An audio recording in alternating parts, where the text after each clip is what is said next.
What's going on, guys? We're here for Hostile Q&A number 5. And again, it's probably going to be a 2 or 3-parter because there are a ton of questions here that I want to try and get to. I had to cross off some of them. So if I don't get to all of the questions or I don't get to your question, I apologize, but I try to keep to the ones that I feel are the most relevant to the broadest spectrum of people, the ones I kind of hear over and over again that a lot of people want answered. So we're going to get into it. Remember to check the description because the timestamps for all the questions are in the description. So if there's a specific question you're looking for, it'll be in the description. And also in the description, if you're looking for online coaching, my personal website, fouadabiad.com, is there.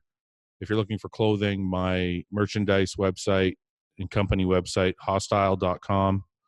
It's also there. And if you want to follow me on Instagram where you can ask your own questions, that's where I take all the questions on Instagram. So just find me there at Fouad Abiad.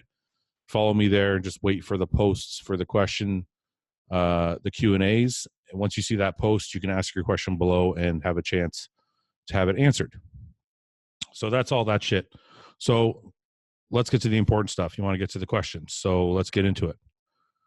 I'm going to start from the questions that first came in to the ones that last came in and answer as many as possible. So if you want your questions answered in the future, try and get them in first because I always start at the bottom and work my way up. I feel like it's only fair. So let's get into it. Okay, question number 1 comes from C. Stewart 82. Oh, sorry guys, that's the first question. He was just asking about stretching. Yes, stretching is important, but I'll get into it more. All right. A question comes from Alex Tilinka. You mentioned in previous videos how on prep, mentally, you were your biggest enemy. Can you expand on this? Doing my first prep and seem to be in the same position. Yeah, it's very simple. I have a tendency to let my anxiety get the best of me, as many of us do.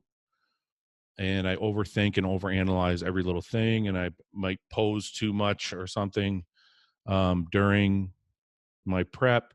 I might wake up in the morning, take a look at myself in the mirror in the morning. Then I would take a look at myself 2 hours later. Then I would take a look at myself post-workout. Then I would take a look at myself before bed. And in my younger years, you look different throughout the day. So in the morning, I might look great when I wake up. I'm nice and dry. Before I go to bed after eating all that food, I might be like really full muscle looking, but also watery. And that has a tendency to kind of mess with your mind.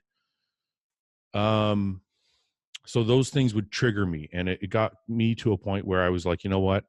I'm going to take a look at myself in the morning. I'm going to take a look at myself post-workout, and that's it. And I had to consciously recognize that, okay, you're a little watery. It's not a big deal. These things were all worse probably in my 20s. As I grew as a bodybuilder, I started to recognize that these things weren't that big a deal. So when the small things started to go away as I got older, what really started to affect me was the pressure of the shows. Now, I can't say that those things are easy to solve because the pressure of the shows is, if you're not doing it for life and it's just a hobby or a passion that you're doing, there's still pressure because you want to win. You have family there, you have friends there. Or if they're not there, you want to be able to tell everybody after the show that you won. You put all your heart and soul into this. You dieted, you suffered, you want to win. And there's a lot of pressure. I don't really have the answer other than the thing that helped me the most was finding a coach that knew that these pressures got to me and knew how to keep me calm. He knew how to tell me. What I did was just put my faith in my coach. If he gave me a diet, if I second guessed it, I would stop myself and say, nope, you trusted this coach. So one of my rules was always, whoever you hire, whatever they tell you to do it 100%. That way when the show is done, you can't say that you messed with their program and it's their fault. It's not their fault, but like, you have something to point to say this program did not work for me. And if you move on to another coach, same thing. You follow that coach's protocols. Now, what that did for me by putting the onus on the coach was it took the pressure off of me and would allow me to just focus on what he said to do and do that to the best of my ability and try and block out all the other thoughts. Now, if you're doing your own prep, my number one piece of advice is get a coach. If you're a high-strung person, a high anxiety person, and somebody that overanalyzes everything, it's probably best that you get a coach so you don't have to mess with this stuff every day, especially when you're on low body fat, low calories, depleted from the diet. These things can all mess with you. So if you're a really high-strung person, I would not. That's one of the reasons why I don't prep myself for shows. I have a coach. They tell me what to do. I do it. I don't have to think anymore. It takes the stress off of me, takes the pressure off of me, and allows me to focus on just the job at hand. So that's my advice. Neva Kanduk says, troubles with falling asleep. Any suggestions? Yeah, cannabis.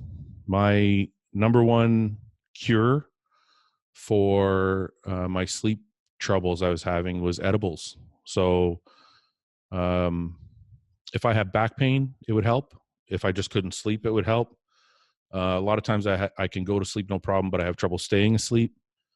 If I found it helped in all aspects. So just 10 milligrams, usually, like, you know, sometimes you buy those little gummy bears, or I'm not sure where you're from, if you even have access to this stuff, but if you have edibles, like 5 or 10 milligrams is all I take. It usually helps me sleep.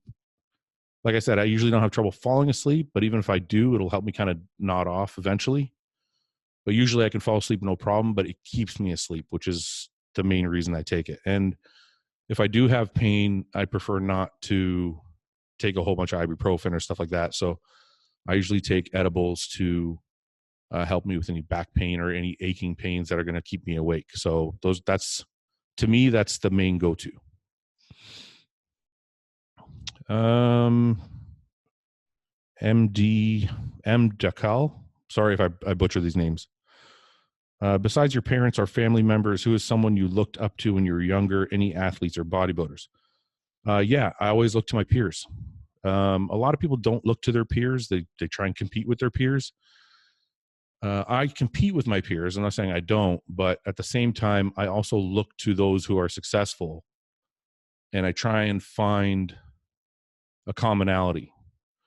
So let's name a few. So if I look to Branch Warren, what is he doing? Okay, when I had a chance to talk to Branch, what I took from Branch was, it was just constant discipline. It's always on the diet. Off-season, pre-contest, doesn't matter. He eats like a bodybuilder, trains like a bodybuilder, thinks like a bodybuilder. He's just a bodybuilder 24/7. So it's that all-out discipline. That's what I took from Branch Warren.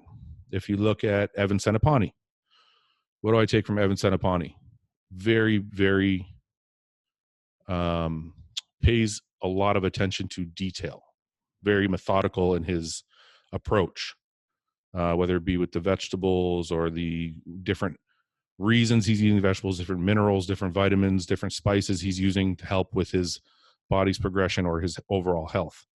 It's a lot of attention to detail. So I took that. That's one of the things I got from Evan. Now, if you look at Ben Pekulski, you look at Ben, what did I take from Ben? Well, very good at marketing, e-commerce marketing, all these types of things. He kind of figured out his niche, and he really, really honed it into his little corner of bodybuilding. He's done very well with it. I could go on and on. Like if you look at John Meadows, what did I take from John Meadows? Apart from being extremely smart, John has the ability to stay very calm and think of things very cerebral, really. Like it's almost like things don't get him. Even when things are at their worst, he seems very in control of the situation. So I guess what I'm trying to say is, the point I'm trying to make is, outside of my father, for example, I look to the people around me to see who is doing what and why are they so good at it, and how can I use that to make myself better in those areas as well. I don't believe in just copying people's shit, like just being, oh, I like that guy's idea, I'm going to steal it for myself. No, but I believe in, oh, that guy's got a good idea. How can I do that my way and make it my own and learn from it and make myself better with that type of technique. So that's kind of always how I've done it. And some people call that like, oh, you don't have your own mind. Oh, you looking at too many people taking their ideas, this and that. I don't believe that. I believe if someone's successful at something, like I said, I don't think you should just out and out copy what they're doing, but you should find out what's making them successful at that thing and try and learn how you can apply it to your own life. So I've never learned how to apply the detail that Evan does, for example. I'm slowly learning how John approaches people and business, and I'm trying to put that in practice in myself. So anyway, I don't want to make the answer too long, but the point is the people around me are the people I get my information or look to for new ideas and new ways that I can be a better person. Because everybody around you, as long as you surround yourself with good people, everybody around you has a quality. Everybody has their faults and everybody has their qualities. So as long as you're honest with yourself and you know what your faults are, you know what you know where you're lagging, you can look to those people to try and learn how they're doing those things better than you are. And that's what I do. Super Shaw 786 says, intra carb drinks such as Vitargo and glucose, do you think it's a positive or a negative during cutting? Well, I can't say if it's a positive or negative because it depends on your program. If you have all your carbs just in your pre, intra, and post workout, then it could be fine. It depends on your diet. You can definitely do that if your diet is set up for it. If you're asking me if I do it, no. I use my workout time to burn calories, if that makes sense. I know it's an old school way of looking at it, but that's how I do it. I eat before the gym. I eat after the gym.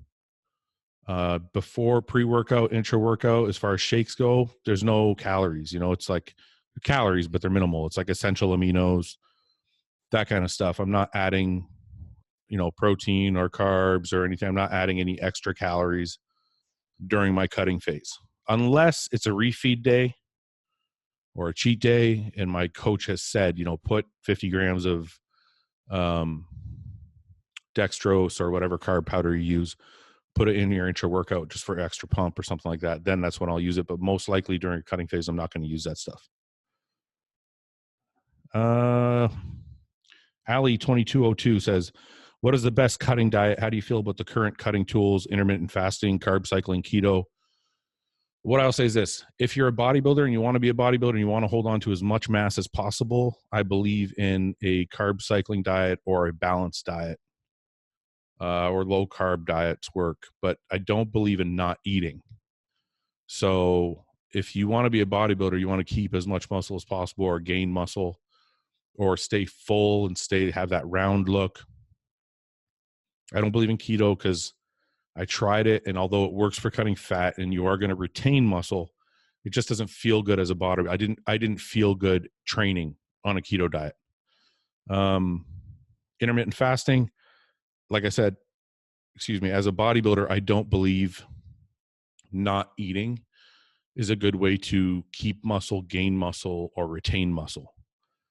Carb cycling is not new. Carb cycling has been around for a long time. And I feel like that is the best technique to lose fat, or just a low carb diet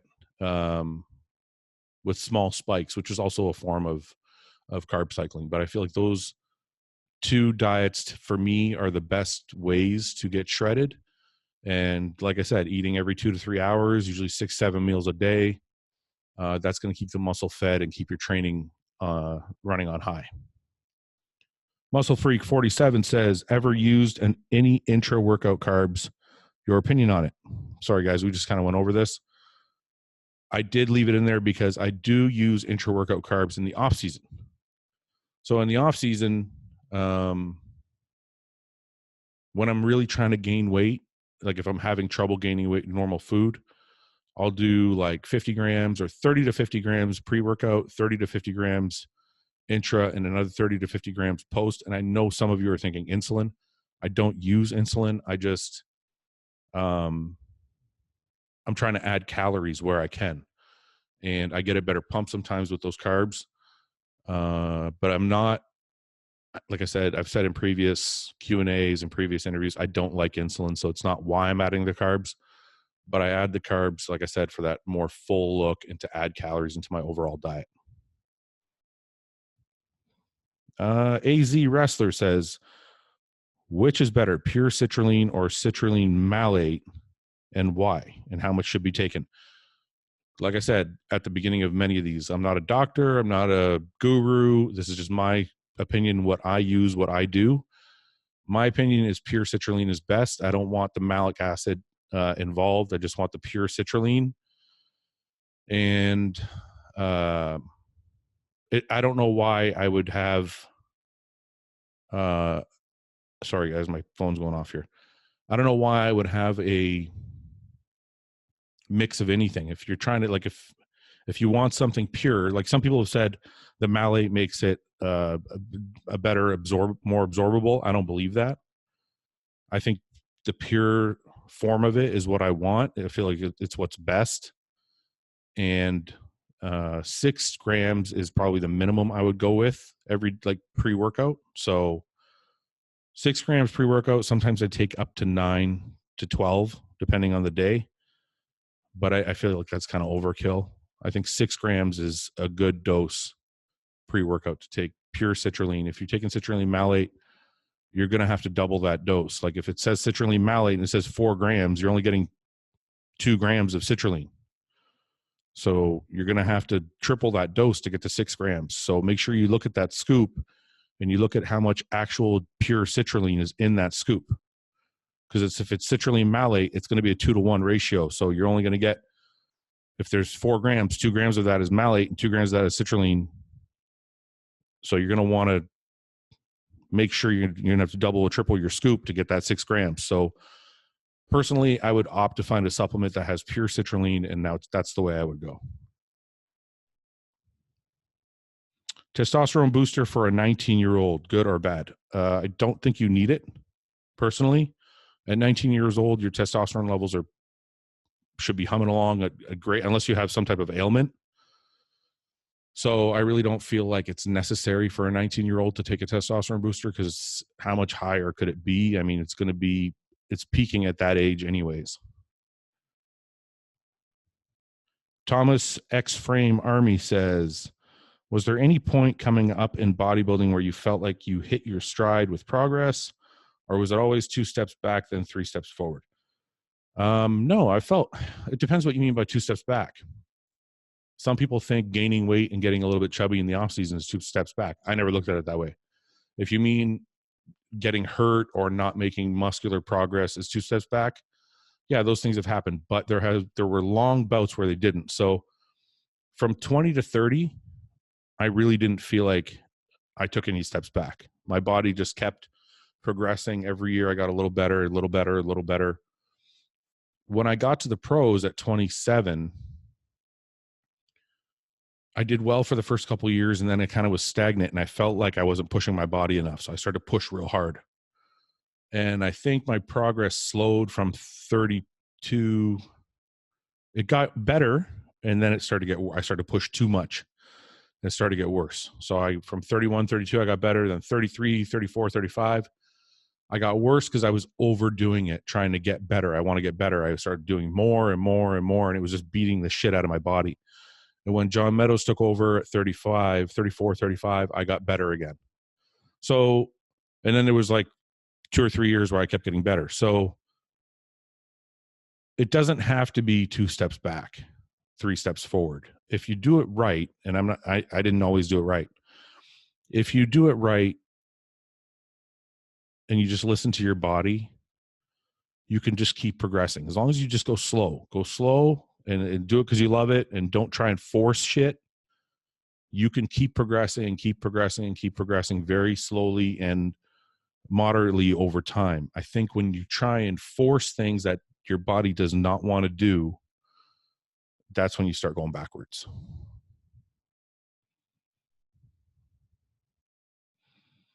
Anas Yusi says, what do you think about this? One confused me, but I left it in because of the number. I think he's trying to say, what do you think about me starting a cycle with my body fat at 25%? I'm 20 years old. My purpose is to compete. Okay, this is what I have to say. First of all, starting your cycle is your choice, not my choice, not my opinion, does not matter. You have to decide based on your knowledge and your desire when you want to start your cycle. What I will say is, if you're at 25% body fat, I feel like you lack proper knowledge of what your diet should be. And if you lack proper knowledge of what your diet should be, you should not be starting a steroid cycle, because if you can't get your diet right, it doesn't matter how much steroids you take. This is why it bothers me when people say, "Oh, it's all steroids." I can give you all the steroids in the world. If your diet is shit, it's not going to do anything. Now, on the other hand, I can take away the steroids and give you a proper diet, and you can work your fucking ass off, and you can make a lot of gains with just food. So one is more important than the other. One does not work without the other. So if your body fat is at 25%, you need to learn how to eat. Once you learn how to eat, once you learn to control your body weight, once you know how to fix your overweight problem, that's when I think you should go ahead and start your cycle. If you're asking my advice, that's what I would do. I don't think you should use steroids to fix your problem. I think your problem is knowing how to eat. You need to learn that first and then go from there. Alex Peister says, any big plans after your bodybuilding career ends? Do you have any kids? Keep the videos coming, blah, blah, blah. Thank you very much. I don't have kids. Me and my wife have just been very focused on our careers. We have not opted to have kids. I'm not sure why. It just wasn't a thing for us right away. We have discussed it. We've discussed adoption. There are a lot of people out there that, a lot of kids out there that don't have homes. So we're considering that. As far as what I'm going to do after bodybuilding, I have a lot of options right now. I'm kind of leaving things open. I'm doing the podcast thing, and I'm still bodybuilding. So I have not retired, and I still plan on competing. How realistic that is depends on my body. I don't know if I can stay healthy and keep from tearing any more muscles, but I have not officially retired and do not want to. So I've not crossed that bridge where I've decided what to do next. I have those plans in line, but I don't want to discuss them openly right now because I'm still a bodybuilder and I'm still focused on getting back on stage. So until that chapter is closed, I don't really want to discuss what my next plans are, but they are coming. Derek Meters says, I'm 6 weeks post-show, gained about 40 pounds. It's hard to sleep, breathe, and tie my shoes. I love the way I look right now, but feel super unhealthy. Think I should cut down or deal with the growing pain. Bodybuilding is not black and white. So what that means is you don't have to be 40 pounds and feeling like shit, and you don't have to be cutting down. There's a way to look good and not feel like shit. What I suggest you do is, you probably feel that way because you're 6 weeks post-show, gained 40 pounds. I'm assuming you try to catch a rebound. You may still be on shit, and you're probably eating a ton of food, trying to keep that full, really full feeling. What I suggest is this. If I'm right, cut your dose in half, let your body relax a little bit. And aside from that, as far as the food goes, I would try some carb cycling. You're not going to lose the fullness. You're not going to be as blown out all the time. But if you give your body a break some days, like if you're eating like 800 grams of carbs, take a couple days a week and eat 300 grams of carbs. That will give your body a rest and give it a chance to catch up. It will leave you feeling big and leave you feeling good in the gym, but it will reduce some of that unhealthy inflammation, like really swole feeling. The problem is, if you're like me and like the rest of meatheads out there, We love that extremely swole feeling for the hour that we're in the gym. It just sucks every other day throughout the rest of the day. Now, being swole and feeling uncomfortable is part of bodybuilding, but if you feel unhealthy, that's a different thing. When I feel swole and I feel great and but it sucks, I can't tie my shoes and I can't walk up the stairs, I don't necessarily feel unhealthy. It feels uncomfortable. But if you feel unhealthy, then you're going to have to start doing some things. Get some curcumin, take some K2, get your vitamins and minerals in order. Like I said, reduce your stack a little bit. If you're taking insulin, maybe stop. Sure, your pumps are going to go down a little bit, but if you can retain 30 out of that 40 pounds you put on, then you're in good shape. You probably feel better, but you're not all the way down to nothing. You're not cutting. Just kind of reduce things a little bit and let your body catch up. Matt Kawa asks, thoughts on the new 2020 mid-engine Corvette? I left this in there because I love cars, and I think it's beautiful. I think it's about time America produced a mid-engine vehicle that didn't cost $500,000. And I also think that a base Stingray with just a small sports package, the Stingray with the Z51 package is going to run a 0 to 60 in 3 seconds. That's supercar numbers for $50,000 US. That's pretty insane. And I think that's the age we live in. And more cars are going to start hitting that 3-second number, which is just crazy. But I think it's beautiful. I think they did a really good job. The interior looks nice. The exterior looks nice. And if my financial situation permits it, I would definitely plan on getting one as soon as the Z06 or ZR1 models come out, because I think they're going to be a little more aggressive. So I'm just kind of waiting for those. Daniel Orens has a 3-parter here. So you ask a lot of questions, you get fast answers, so I can move on. So if you had to do strongman, powerlifting, or physique, which one would it be and why? Powerlifting.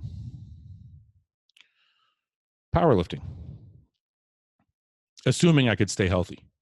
I've always thought powerlifting was intriguing. There's something about just doing 3 lifts and getting under a bar and just crushing a fuck ton of weight.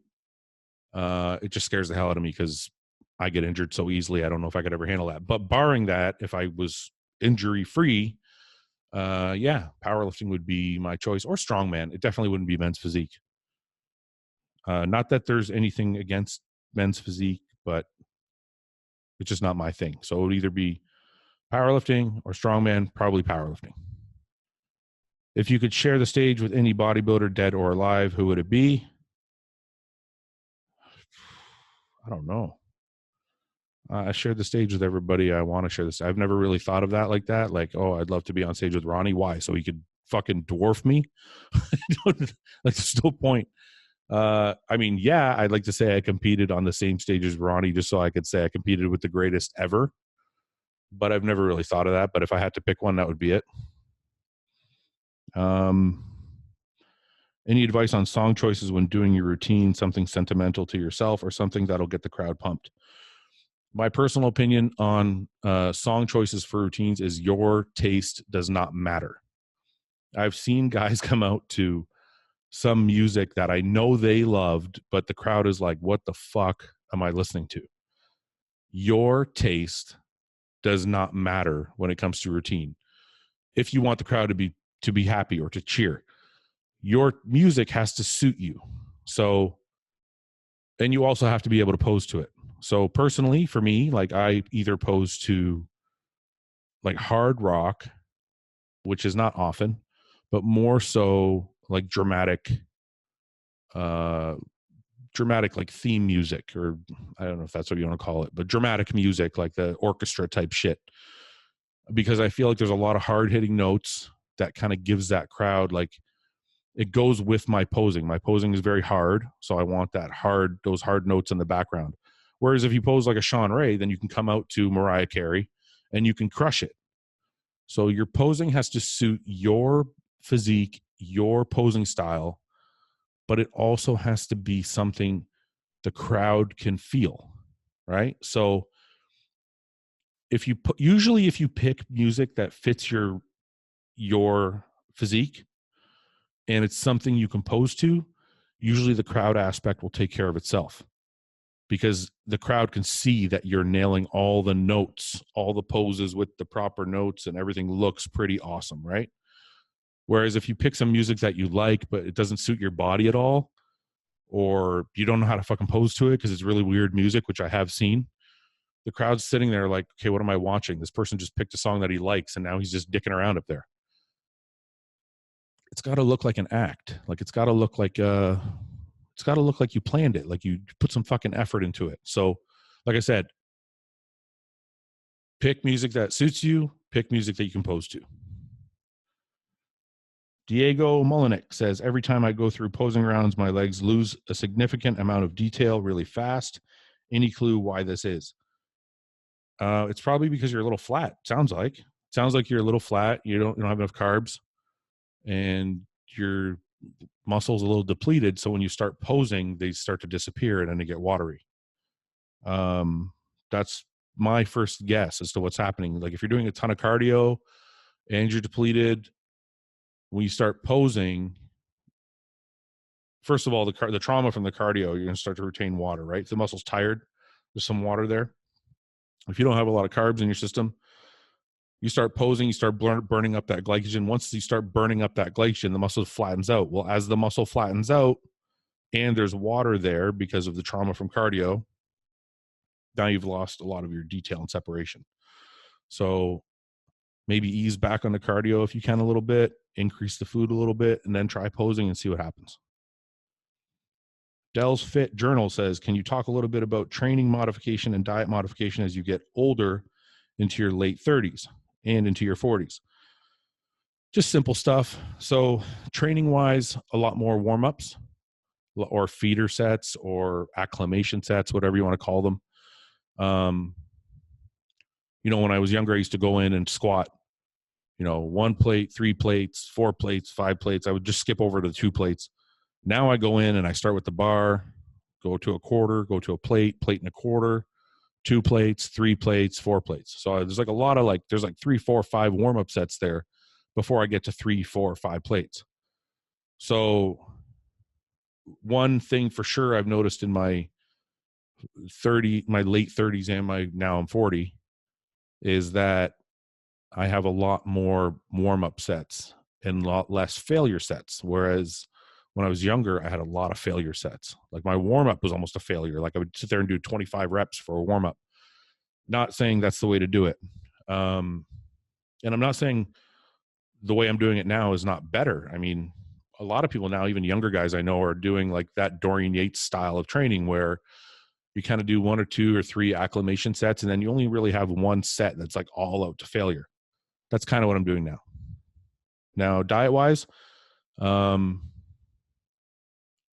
your digestive system does not function the same way at 40 as it does at 20. When I was 20, I could eat nails, and 2 hours later, I could eat more nails, and it wouldn't matter. I just digest it all and be out of my system. Now, if I eat fucking pudding, I'm like, I can't fucking digest it because I put so much stress and so much binging and so much food, so much meat has gone through my system. I just don't feel like it functions as efficiently as it used to. So you have to be a lot more careful. When you binge, you throw things off for a while. So I have to binge less, or don't binge at all. Just have a normal cheat meal. Another thing is you have to, even if you're not eating shitty food, you have to find clean foods that digest better than others. Like oatmeal used to be no problem. Now I like doing cream of rice better. High fat stuff like peanut butter. Like I used to be able to crush peanut butter with like 4 meals a day. Now I don't eat peanut butter at all because it slows everything down so much. I can't use that fat. Now I use coconut oil instead. You have to just kind of feel things out for yourself and feel what your body's digesting better. And when you feel that, then you can start to eliminate the other things. Cody Wallace says, what's the most cringeworthy thing you've ever seen in the gym?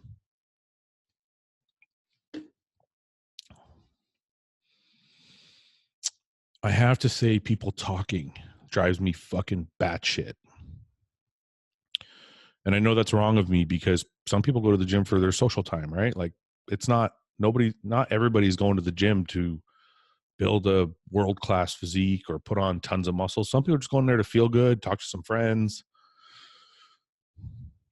And I'm not saying just a little bit of talking. Like sometimes I'll go to the gym and there's people that I don't see them work out. They go from the water fountain to the other water fountain to bug the girl that's stretching to go walk on the treadmill and then they go back to the water fountain. And I'm like, did this fucking person do anything? Did they do anything in the hour that they were here? And the only reason I care is it feels good to go in there and work. I know it feels good for people to go into the gym and talk and have a social hour. That feels good. Oh, I'm connecting with people, doesn't that? But it feels really good to go in there and sweat and bust your fucking balls. So I'm not angry. I just get annoyed. I'm like, you're missing out. You're missing out on the whole reason this gym exists. You're missing out.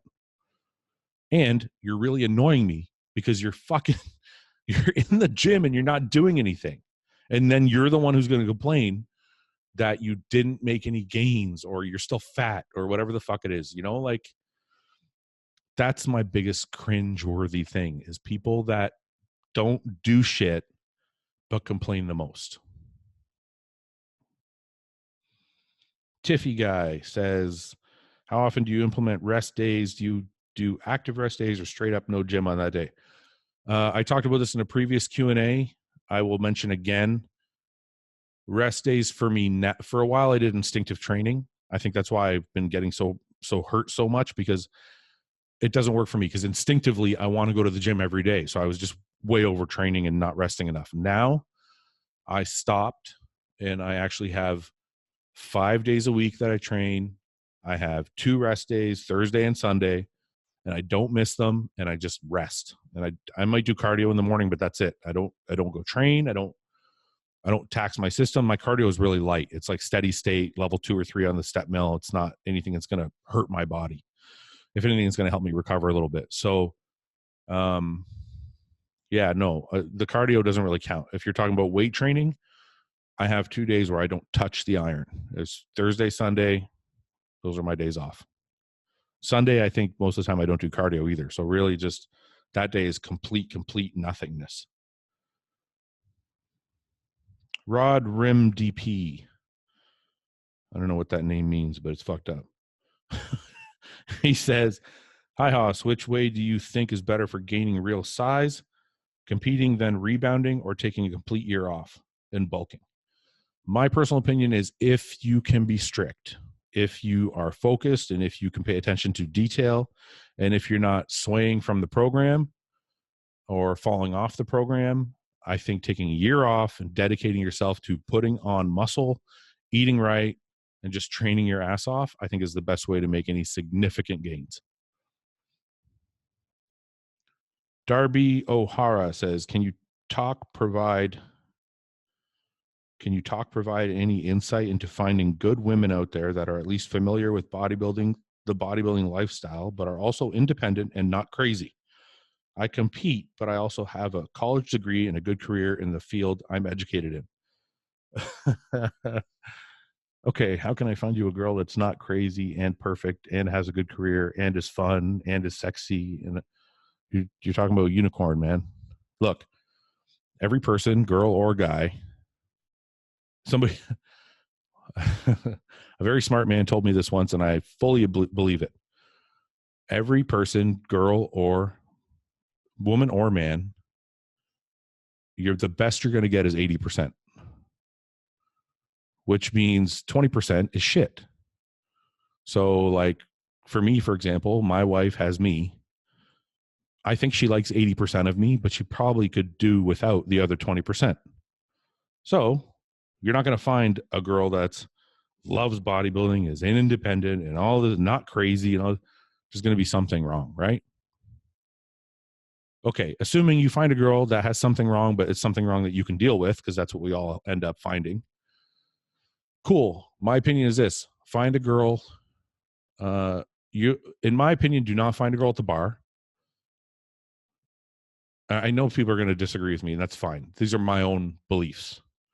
I don't want to find a girl at the bar because if she drinks, she's probably going to be one of the girls that is always bugging me that I train too much, and why don't I go out and drink more, and can we just go out? And I don't want to deal with that. So I'm probably not going to find, if I'm a bodybuilder, I'm coming up and I'm really serious about bodybuilding, I'm probably not going to find my girlfriend at the bar. Most likely, I'm going to find a girl at the gym, at a yoga class, at a supplement store. She might work for a supplement company. She might be a supplement salesperson, something to do with the industry, right? Because then she's going to understand what you're doing. And then you have a better chance of lasting, right? Either she's going to be in it or she's going to understand it. Those to me are the two situations that are most successful in our industry. Usually if a person has nothing to do with bodybuilding and no understanding of it at all, they're the ones that end up having trouble dealing with the daily monotony of the bodybuilding lifestyle. So yeah, the gym is the best place to find a girl. If your gym doesn't have girls, go to a different gym. I mean, I don't know what to tell you. I'm not the love doctor. I got lucky. I found a woman that was in the industry and understands what we do, and I married her.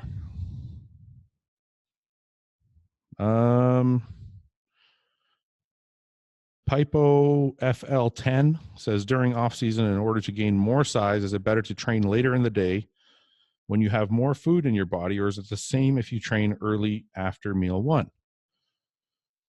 I've done both. When I was younger, I used to train like after 4 meals because I felt like I needed to have all this food in my system to go kill it at the gym. And then now in the last maybe 5 years, maybe more, I train after 2 or 3 meals because I feel like the longer I sit at home, the more tired I get. I think it's a personal preference, man. I can't tell you what's better. I know people that train at 11 o'clock at night and they fucking kill it. And I know people that train after meal one and they kill it. So I personally don't think there's a better. It's hard to point to a better situation when you know there are guys that are great bodybuilders that train at night. So if I had to pick one, I personally think it's more efficient to train after 1 or 2 meals. I think 2 is best, but 1 or 2 meals, because I don't want to have a lot of food in my stomach when I'm training. I want to feel light. I want to get a meal in so I have, I've stopped any type of catabolic process and I can get to the gym with some food in my system. And then I want to go train while I don't have like a ton of food and water and everything built up in my system. I want to feel light with a ton of energy. I just woke up. I'm good. And that's when I want to get it done. But that's not for everybody. Some people want to feel like they have a lot of food in their system. They had potatoes and steak and rice all day long. And now they get to the gym, they can just go fucking unload, right? That's also valid. I'm not going to say that that's wrong, but I'm also not going to say it's wrong to go for, I think it depends on you. It depends on what you like. You have to try both and see which one you feel works better for you.